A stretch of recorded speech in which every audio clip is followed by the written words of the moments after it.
Trump ने दावे तो किए थे कि वो तब राष्ट्रपति होते तो रूस यूक्रेन की जंग ही ना शुरू होती और इस बार चुनाव जीते तो तुरंत जंग भी रुकवा देंगे। लेकिन ट्रंप के ये सारे दावे फेल हो गए। जैसे ही उन्होंने यूक्रेन युद्ध में एंट्री की, उसके बाद से रूस यूक्रेन युद्ध खत्म होने की बजाय अब महाविनाश की तरफ तेजी से बढ़ने लगा। 1243 दिन से रूस यूक्रेन जंग लगातार जारी है, लेकिन पिछले 65 दिनों में युद्ध के तौर तरीके, रूस के हमले और दूसरी तरफ रूस पर यूक्रेन के खौफनाक और दिलेर हमलों ने अब पुतिन को उस पॉइंट पर पहुंचा दिया है जिसे हम आर या पार की जंग कह सकते हैं। 7 जुलाई 2025 से अब तक रूस ने यूक्रेन पर दर्जनों जगह, अब सैकड़ों की तादाद में हमले शुरू कर दिए हैं और ये हमले इतने बेरहम और भीषण हैं कि अब पोलैंड भी यूक्रेन की हालत देख करके खौफ में आ चुका है। पिछले 30 दिन के भीतर ही रूस के पूर्व राष्ट्रपति और पुतिन के राइट हैंड दिमित्री मेदवेदेव 2 बार परमाणु युद्ध की धमकी दे चुके हैं।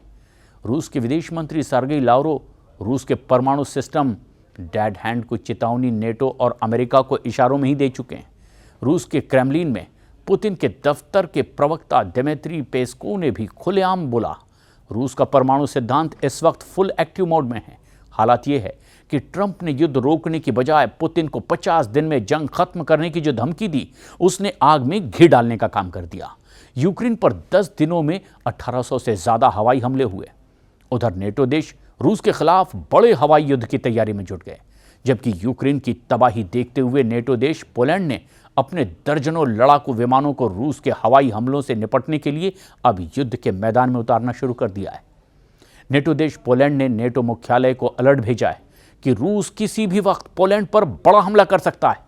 पोलैंड का दावा है कि रूस यूक्रेन पर बेतहाशा हमले इसीलिए तेज कर रहा है ताकि नेटो का फोकस यूक्रेन पर बना रहे और रूस दूसरी तरफ से पोलैंड पर हमले शुरू कर दे।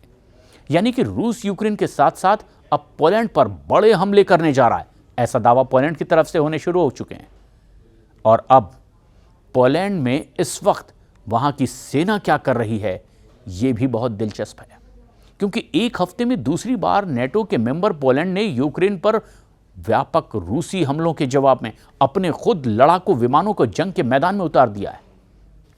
पोलिश रक्षा मंत्रालय ने 18 जुलाई की रात को इस ऑपरेशन की घोषणा कर दी, जो कि रूस के द्वारा यूक्रेन के शहरों पर किए गए ड्रोन और मिसाइल हमलों के जवाब में है। पोलिश रक्षा मंत्रालय का कहना है कि उसके इस ऑपरेशन में स्वीडिश विमान भी शामिल हो रहे हैं। पोलैंड ने रूसी हमलों से बचने के लिए जमीनी वायु रक्षा और रडार टोही प्रणालियों को उच्चतम स्तर पर तैयार रहने के लिए कह दिया है। ज़ेलेंस्की के लिए लगभग 4 साल से चल रही ये जंग अब भस्मासुर बनती जा रही है। वॉर मैप पर यूक्रेन के कमांडर इन चीफ ओलेक्जेंडर सिरस्की ज़ेलेंस्की के साथ अब सर खपा रहे हैं कि जंग में अब करें तो करें क्या। लेकिन दिक्कत यह भी है कि पुतिन ने नेटो देशों के खिलाफ अपनी परमाणु मिसाइलें तैनात कर दी है।